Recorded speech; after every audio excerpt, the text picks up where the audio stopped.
Coming up on the Sports Desk. Playoffs are full speed ahead, and our Torrance schools want those championships so badly. We're at the pool with quite the decorated swimmer straight off his big wins at the Special Olympics. We check in over at ECC Plus. We've got a new women's soccer league and bodybuilding competition in town. We've got the who, what, where, when, and how. Let's get things started right now.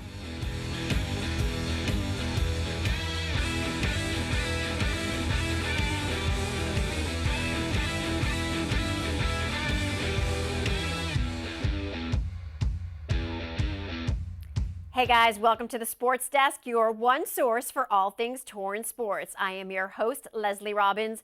For the next half hour or so, sit back and kick back as we give you a gateway to the brightest sports stars and hottest sports spots in Torrance. Before we get to the good stuff, we want to hear from you. Here are the social media stats. I'm at Lesley Mia. The show is at the Sports Desk TV. Find us, tag us, follow me. Our program is also on Facebook. We've got email. All the details are right there on the screen. Tell us what's going on and what we need to know, because when it comes down to it, the show is all about you. Now let's get you in the know with some numbers. Beginning with softball is never a bad thing, especially when our teams keep winning. South High easily defeated host California High 7-1 in their CIF Southern Section Division II quarterfinal. Here is the final out that put the Spartans one game away from returning to the final. They won the championship 2 years ago. On this day, pitcher Sophia Fernandez was on fire. She was part of the 2016 team that won the Division V championship. I knew this is a good hitting team, so I knew that I had to get ahead of the count, which I did, luckily, so that helped me a lot. They did get some momentum, but I knew that we were going to come back offensively, and that helped. Last inning, I knew just trying to get 1, 2, 3, staying ahead in the count, and having all my teammates behind me really helped. Being a freshman, we won 2 years ago. I was always tired, and I was not used to this yet, not knowing really what CIF was. But now, being a junior, knowing what it is and knowing how competitive it is. A few days prior to the quarters, South went into its second round game against Lakewood, looking to avenge a loss to the Lancers back on February 20th. Of course, they sealed the deal, taking down the Lancers in the second round 3-1. Torrance High softball also got the W in their Division V quarterfinal game against Quartz Hill 2-1. Let's go! Oh yeah, watch as the Tartar faithful are on their feet during the game as Ryann Orange punches their ticket to the CIF semifinals. Janica Secchi plated Maddie Serpa with a sac fly in the top of the 7th. For the go-ahead run, Gabby Sellers had an RBI single in the first for their first run. Orange allowed 3 hits over 7 innings and struck out 5. She also had 2 hits at the plate. Their next game will mark the 5th CIF semifinals appearance for their program in 12 years. That is certainly something this team can be proud of. Yes, the Tartars first had to get past the second round of the playoffs, and reporter Justin Thompson was there. Thanks, Leslie. I'm here at Wilson Park, where Torrance High's softball team is getting ready to take on Yucca Valley for a spot in the quarterfinals of the CIF Southern Section Playoffs. Torrance High will need to bring their A-game on a day where they hope to give the Yucca Valley Trojans just their second loss of the whole season. And it was a slow start for Torrance. The number 1 seed fell behind 2-0 with Yucca Valley grabbing an early lead. It took us a little while to get going offensively. Their team actually did really well. I thought they executed. Their coaches should be pretty proud of the effort that their team put out. They gave us all they had. They certainly did. Meanwhile, Torrance's slow start can be attributed in part to the learning lessons of a young team. We got quite a few freshmen we're leaning on, quite a few sophomores we're leaning on. So, they're still, I think they're at the beginning of what they're able to accomplish. And the fact that they've been able to do this with such a young team, obviously our future is going to be pretty bright. But Madison Serpa wasn't ready to think about future seasons just yet.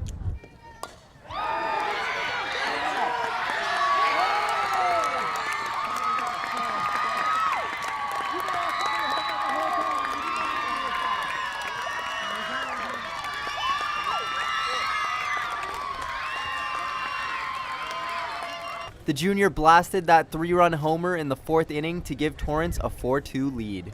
My teammates, we always support each other, we have our backs, and that's just the type of team we are, and I think that's what's got us this far. Well, it got them through today with a final score of 4-2. Torrance now advances to the quarterfinals as the #1 seed, something they aren't taking lightly. It definitely motivates you and gives you confidence knowing like I'm the #1 seed, we got this, and knowing since we're the #1, we can do it. We can make it all the way. Others doubt us and others have put us down, and we just keep pushing and keep doing what we're doing. And a big part of what this team does is bring the energy. It's funny to me watching it because you're so calm and collected over there on the sideline, but the girls in the dugout have so much energy and are so rambunctious. Where does that energy come from?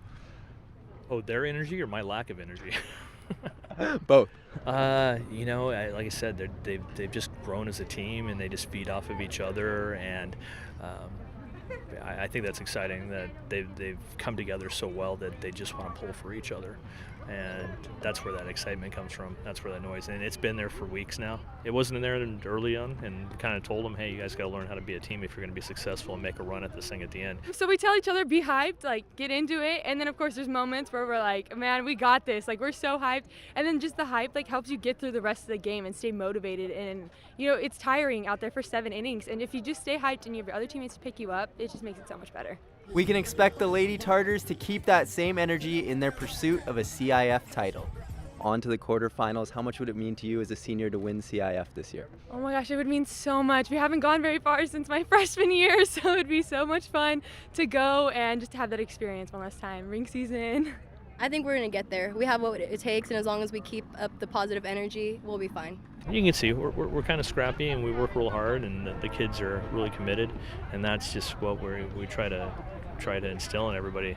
You know, we're not the team that goes out and recruits. We take what walks in the door and we try to win with that, and that's the exciting thing here. This deal, these kids walked in the door and they were ready to make the commitment, and they were ready to work hard, and you know, now we're getting to see a little bit of the benefit from that. Thanks, Justin. And it's never fun to report on the losses, but Torrance High baseball sure made us proud. Your Pioneer League champion came this close to shutting down Oak Hill in the Division III quarterfinals, but the Tartars just couldn't do it, losing 3-2. But while we're here, let's talk about Torrance's big win in round 2. It was the Neil Feist Show in the Tartars' second round 4-0 victory at San Juan Hills High School. Feist doubled in 2 runs in the top of the first inning, and that would be all the support that he needed as he finished off a 3-hitter in a complete game effort. Feist had 5 strikeouts and only 1 walk, relying on his defense, who was up to the task. KJ McLean and Jonathan Chang had 2 hits apiece. In tennis playoffs action, our last standing Torrance school, Bishop Montgomery, made it all the way to the semifinals. But in that Division IV matchup, the Knights tied Flint Ridge Prep 9-all, but wound up losing on game 62-74. To get to the semis, the Knights had to get through Le Lycée Français Los Angeles in the quarters, which they did 10-8. Okay, coming up, a new soccer club and bodybuilding competition comes to town. And later, one-on-one with our friend, a Special Olympics gold medalist, who has even more medals to show off now. Touchdown! Oh, did you see that? Whoa, we scored? Yeah, we scored. We're going to the playoffs. I can't believe I missed that. Every time I'm buzzed, I spend too much time on my phone. What? I should take your phone away. No. I'll call for a ride. Hey, why does my face look like that? I'm playing with these new face filters. Okay, you know what? Yep, that's mine. But I need that back. No. Kevin! We taught him how to hit a baseball, how to hit a receiver, the strike zone, the net. You taught him how to hit the upper corner.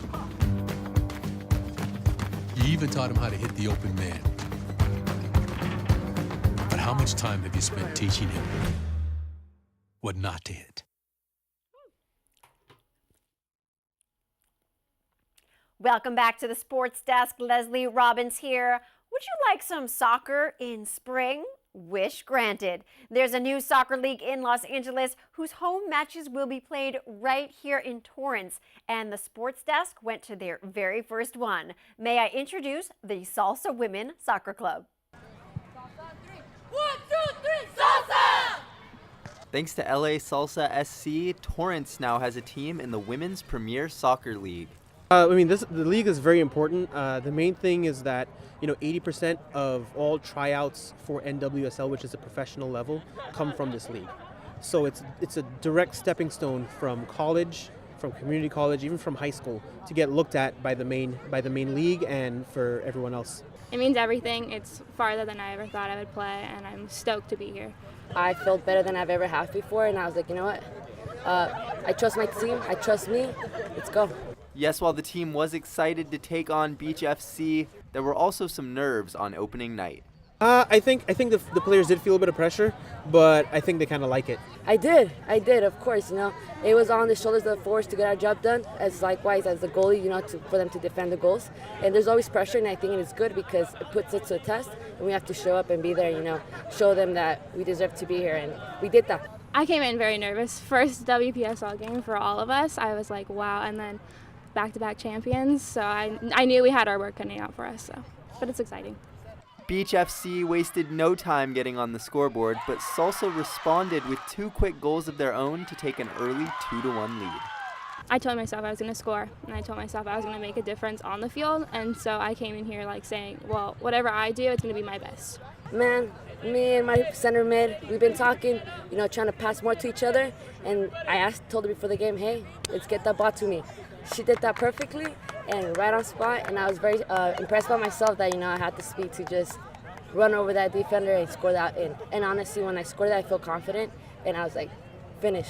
I felt it, so it was great. Unfortunately, that would mark the end of Salsa's scoring, as Beach would then rattle off 3 straight goals to secure a 4-2 win. And although Salsa fell short in their opening match at North High School, the team was still proud of their performance overall. Yes, we did lose, but I think it was a really good effort by the players. What could I see from my team? They did very great. They impressed me very much. Salsa certainly did impress, and even more impressive is their long journey it took to get here. The background, we started 2 years ago with the goal of getting here. So this is the first game. We've finally gotten here, but the background is pretty much, we had tryouts, word spread. The first day we had tryouts, we had 100 players show up. Just because there's so many soccer players in LA that want to play. So many players in the South Bay that want to play, and they don't have that option. So, I said, I'm going to do it because the women want it. The fans want it, obviously, you can tell. So that's basically it. We have players coming from, D1, D2 colleges, community colleges, high schools. So we have a good background and a good chemistry of players on the team. And these players know this is just the beginning of what they hope will be a very special experience. I feel amazing. Beginning of the season, and I know we can only go up from here, and I'm excited. And I can't wait to see my team grow and see myself grow as a player, because I know I have so much more to do here. We don't have nearly enough bodybuilding stories on this show. Let's change that by taking you to the South End Racket and Health Club. The Muscle Icon South Bay Championships came to Torrance, and with it came a lot of muscles. We were able to watch the pre-judging portion of the show where competitors performed a routine to make an early impression on the judges. The judges then discuss amongst themselves before competitors flex those muscles again, and the panel makes their final decisions. This event was open to all contestants and hosted 4 different categories: the men's classic bodybuilding, the men's physique, the women's figure, and lastly, the women's bikini. Muscles Icon's mission statement is to provide a platform for athletes to thrive as competitors through fair judging, sponsorship opportunities, and prize money. I definitely love the challenge. I've been active and exercising for just about half my life, and having that new challenge and that goal set in mind is definitely something that's refreshing in my life and in my training life as well. Usually have other experience with being on stage as well through dancing and stuff like that. So I definitely love the performance aspect of it. I could definitely see myself having a career in competing. It would definitely coincide with my major in kinesiology. So who knows? You know, if it does, that'll be great. If not, hey, oh well, that's great too. I just want to thank Muscle Icon for putting up this event. You know, I'm very grateful that me and everybody else that's competing has this opportunity to get up on stage and, you know, show everybody all our hard work. Okay, coming up, we're back with one of our favorite former student athletes who just returned from the Special Olympics, World Games, and we've got the 411 on ECC. Stay tuned. Sport is the common denominator in the world. And if there's any place where there's equality, it's really in sports. RISE stands for the Ross Initiative in Sports for Equality. We're dedicated to promoting understanding, respect, and equality in sports and beyond. With the country struggling with race, we believe it's time for the sports industry to come together and really unite the nation. We want people to speak up, take the pledge, and rise up against racism. And we'll rise up. I pledge. I pledge To treat everyone with respect. and dignity. We'll rise up. I will not tolerate discrimination. or harassment of any kind. I will speak up. Speak up whenever I know discrimination is happening. And I will stand up. Get up. Rise up for victims. Take the pledge at risetowin.org. I coached Johnny for 3 years, probably around 2009 to 2012, and I came in when he was a sophomore at South High. I think what's most memorable about Johnny is there was no slow speed. It was always 250% every single lap, every single set, and he would never give up. He just kept going and going, and the best thing about Johnny, I think, was his sense of humor. He was really pretty funny. He swam in the fast lane with all the really fast guys, and he would lap them. If they were fooling around or going too slow, Johnny would be on their tail all the time. But he was one of the fastest guys we've ever had. He was that kind of guy. Everybody loved him. I miss him. If they could all be like him, my life would be great. Welcome back to the Sports Desk. Lesley Robins here. That was South High swim coach Sharon Thompson talking all about her former student athlete turned Special Olympics champion, Johnny Pearce. He's an athlete we've spent many moments with before, like when he prepped for the 2018 Special Olympics in Seattle, where he won gold and 3 other medals. Or like when the U.S. Paralympic Committee announced the 48-swimmer 2019 national team, and Johnny's name was on that list. Well, fast forward to now, and Johnny is fresh off an epic trip to the Special Olympics World Games in Abu Dhabi, where he won big again. We just had to see how Johnny is now that he's back in the States, and of course he arrived with much more hardware in his luggage. We met up with Johnny and his father during swim practice at the plunge. The trip to Abu Dhabi for World Games Special Olympics was so exciting. It was a real treat for Johnny and our family to be part of the games representing Southern California and Torrance and going to the World Games in Abu Dhabi. Swam on a club team here at Torrance. He swims on the Masters team here at Torrance. And so all that work in preparation for the World Games really got him ready. A lot of hard work. A lot of hard work. Yeah, a lot of hard work. 200 freestyle, 100 freestyle, and 100 IM. That's right. And there's other countries there, and you don't know how good the other swimmers are. We're hoping and we're nervous. There's a lot of anticipation for him to do so well, and he did. He did better than we'd hoped. So we were very nervous, we were very excited, and we saw some excitement in him we had never seen before. So it was quite a stage. His accomplishments go back to Special Olympics in around 2000. What year did you start Special Olympics? Do you remember? 2010. 2010. So it's been 9 years now. So from the very first meet, he won 4 gold medals in his very first meet. And then we knew, wow, this is something we should keep going. So the Special Olympics season, it started in February. We wind up in June. And so today is our practice, and the kids will work for an hour. They'll be working on the events they're swimming in at future meets coming up. We have 2 meets coming up in the next month. And it's just a good chance for the kids to improve their strokes, get in better shape, and hopefully we can do real well in our next meets coming up. I swim freestyle, butterfly, backstroke, and breaststroke. I swim in Abu Dhabi. It was fun. 200 frees is hardest race. That was the hardest race, and that's the one he got a gold medal in. So for his hardest race to get a gold medal, that was pretty cool. Swimming fun, making new friends. Yeah. And like the competition? Like the competition. I like competition. Yeah. Now let's check in with things over at ECC. Big things, inspiring things. Baseball is moving on to the next round miraculously. After somehow actually blowing a 6-3 lead in the top of the 9th inning versus number 11 Cypress, Spencer Long was able to get over it and play the MVP by launching a 2-run walk-off home run over the left field fence to secure an 8-7 win over Cypress College and advance the number 2 Warriors to the sectionals. That's pure joy. Elko track and field teams had a big day at regionals, like sophomore Quentin Workman taking first place in the long jump, which made him the 10th all-time ECC performer. Bring on state. In softball, Elko entered Saturday needing 1 win to advance to the next round, but number 5 Fullerton was just too strong, taking the 2 games that day to eliminate ECC in the Super Regionals.